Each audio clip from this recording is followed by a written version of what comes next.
Hey artists, welcome back. You know, I've been thinking about some of the cons and pros of water-based clay. And on YouTube, it seems that not a lot of people enjoy water-based clay because they think it's probably less flexible than oil-based clay.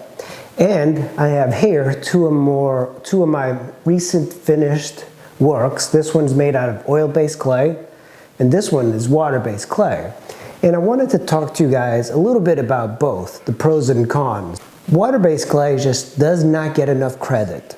And I've seen videos on YouTube. Yesterday I saw a video of a guy that was working on a sculpture in water-based clay like this. He uncovered it, and the next day it was cracked and all of that. That's because you need to cover up your water-based clay. And just doing these two recent works, I struggled a whole lot more with this than I did with this. And that's because I am a little bit biased. I've used water-based clay a whole lot more than I've used oil-based clay. Oil-based clay, the superior advantage is that it stays wet for a very long time. You can leave this for an entire year. It's just going to gather dust, and you can still work it. It's infinitely better for reworking a piece. But here's what I found. If you're working a sculpture for a year, you're not working fast enough.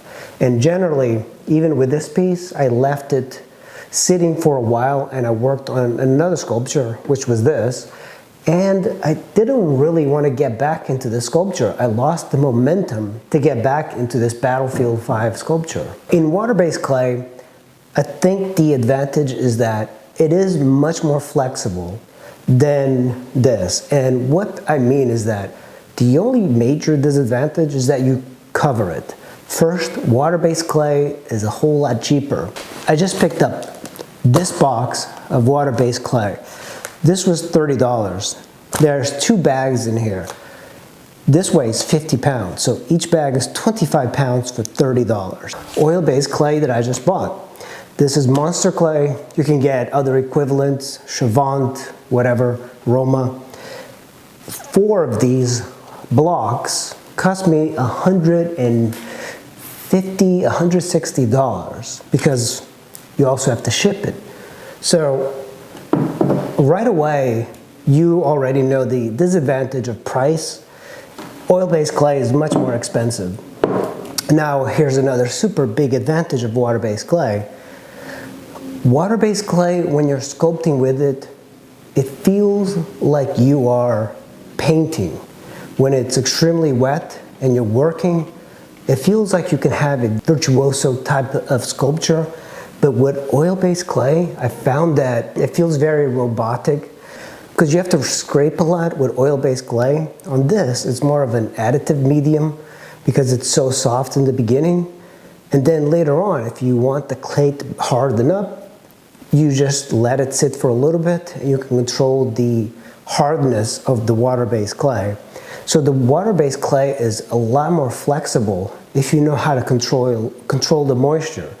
So if your clay is getting hard, you just spray it with water and it completely goes back to its natural state of being super soft. And there's 2 types. There's grog clay and grogless. I used grog clay, and the reason I use grog clay for this sculpture in particular and most of my sculptures of recent is that it's easier to fire. So that's a disadvantage of the water-based clay, is that you have to fire it in a kiln in order to make a permanent sculpture out of this. So there's a lot more videos on the YouTube channel on how to do that. But generally, if you don't have a kiln, you can take it to a ceramics place and they will fire it for you. And it might be like $10, $15 to fire a piece like this. And there are people that will build their own kilns outside by digging a hole. So you could do that. The only issue with that is controlling the temperature at a consistent basis because you want to fire something like this extremely slow. You also have the flexibility when this is leather hard to make a mold out of it. Now, I really like the way terracotta looks like when it's fired. It's like a brick, a red brick. You could also get white clay, and white clay looks great, and there is an advantage of that. If you're going to do 3D scanning, it's a lot easier to scan a white object, and that's something I should have considered for this, because I am planning on the next video is going to be me scanning this Hulk and then putting it on the computer and printing it. The oil-based clay, the big disadvantage I see is the price, but also it doesn't give you a smoothness that you would get from this. You can be extremely like fluid, you can show brush strokes on this, you can show all sorts of tools, your fingerprints. I don't find it's the same thing with this. So you're kind of left with almost a 3D printed version, if that makes sense. It's just very robotic, and that's something that you have to kind of learn to fight a little bit, and I am not that good yet with oil-based clay. But I do like not having it covered up. Every day after working with this, I would have to cover it up, come back the next day. On YouTube, you see a lot of videos of just oil-based clay, and it's a great medium. The monster clay I found is superior to a lot of clay. I have used Jmac. I like Jmac for its like softness. Jmac, this is what Jmac clay looks like, and it's the closest thing I've ever found to water-based. It still is not as flexible. You could do like a really great sculpture with this, and if you look at my YouTube videos of the Dead Bird series that I did, I used Jmac clay, and I was very happy with it. The only issue is that you tend to want to make some details, and doing details on a soft clay like this is very difficult. It just kind of crumbles, it doesn't hold its shape. And of course, another downside to the oil-based clay, you have to make a mold of it. You know, I used to take sculpture classes, and we had anatomy for artists, and we did a figure and oil-based clay. And then at the end, I'm like, so how do we get a copy of this? How do we make it permanent? And to make it permanent is a very expensive, labor-intensive way. So that's why I think a lot of times people should venture more into the water-based clay, because at least you can get a permanent sculpture out of it. With this, you're going to have to spend a lot of money making a mold and then making a copy of it. So a lot of times it's not even worth it if you're a student. And if you want to hold on to a couple of your works, it's one of those things that you might just like display this as it is with the stand and the armature, which doesn't look very good. So for this, if I wanted to make a permanent sculpture of this, I would have to make a mold.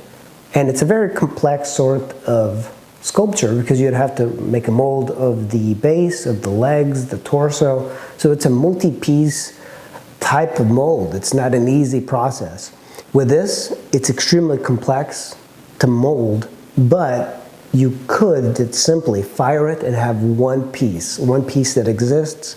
That's why when I look at sculptures of old masters like Bernini, and you look at their terracottas, the terracottas usually were done as sketches for the finished marble works. And there's a very famous exhibit that came to Washington, D.C. here, where you have Bernini's terracottas, and you can really see how an artist thinks by looking at the direct impression of the first gesture that he did.